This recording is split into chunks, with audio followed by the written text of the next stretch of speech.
그래서 일단 볼 때는 이제 지역별로 시장 흐름을 보는 게 제 1순위다. 그래서 과거에 제가 저도 울산을 처음에 투자자들이 들어갈 때 저는 투자를 안 들어갔거든요. 왜냐?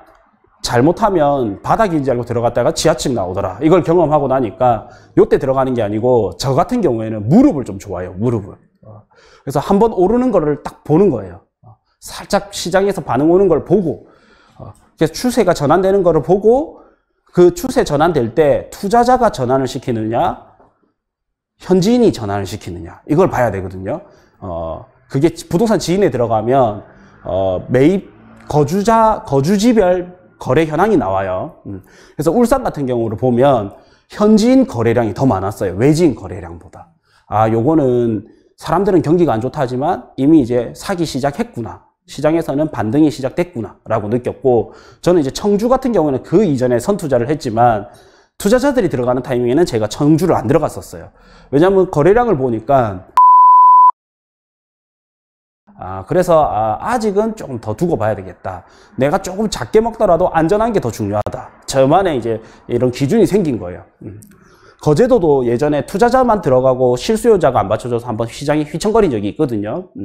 그만큼 이제 거래량을 보면 생각보다 들어가는 것 같지만 전체 거래량을 보면 대다수가 그래서 거래량을 파악할 때도 이런 시장을 딱 제가 왜 이게 되게 중요하다고 느끼냐면 저도 지금 이 부동산을 보면 어떤 게 있냐면 저희가 실수를 하는 게 뭐냐면 투자자분들이 실수를 하는 게 뭐냐면 부동산에 들어가요. 소장님한테 물어봅니다. 요새 분위기 어때요? 물어봐요. 요새 분위기 어때요? 이를 물어보고 부동산은 중개를 해야 수수료를 받잖아요. 그냥 나쁘게 말하는 게 아니라 입장 차이를 말하는 거예요. 그러면 요즘 분위기 안 좋아요 라고 말하는 사람은 별로 많이는 없어요. 웬만큼 안 좋지 않은 이상. 왜냐? 분위기 안 좋아요 하면 거래 안 할 거 아니에요. 내 스스로 손님 보고 사지 마세요 하고 보내는 거예요. 그럼 보통 뭐라냐면 분위기 뭐 나쁘진 않습니다 라고 하든지 아니면 이때까지는 안 좋았는데 이제 살살 움직일 것 같아요 라고 하든지 아니면 분위기 좋습니다 라고 하든지. 그래서 그 소장님 입장에 의해서 분위기를 잘못 해석할 수도 있다.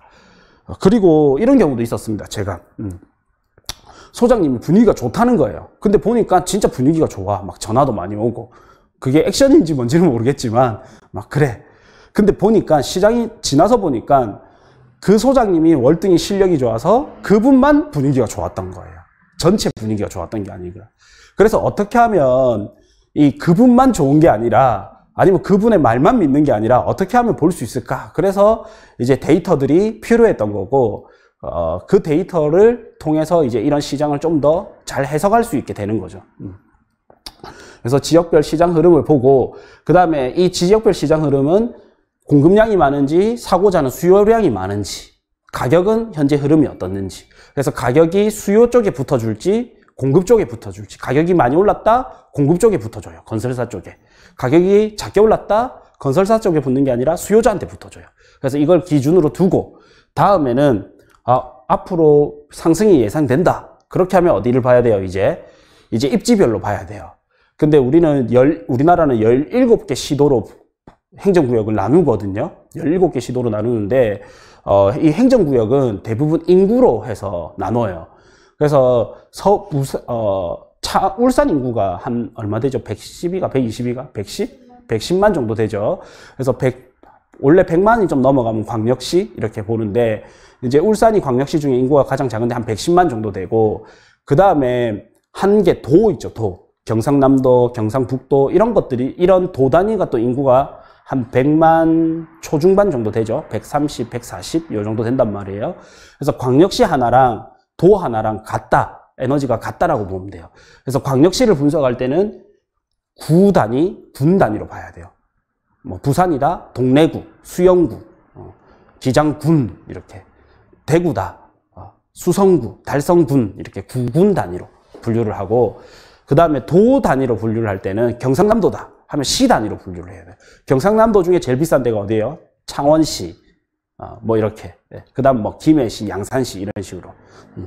그래서 시 단위로 이제 광역시도 단위로 보고 요 지역별 분석을 할 때는 광역시도 단위로고 그 다음에는 이제 도 단위로 볼 때는 경상남도다 그러면 이제 시 단위로 쪼개고, 그 다음에 뭐 광역시다, 특별시 광역시다 구군 단위로 쪼개고, 그 다음 어떻게 동 단위로 쪼개고.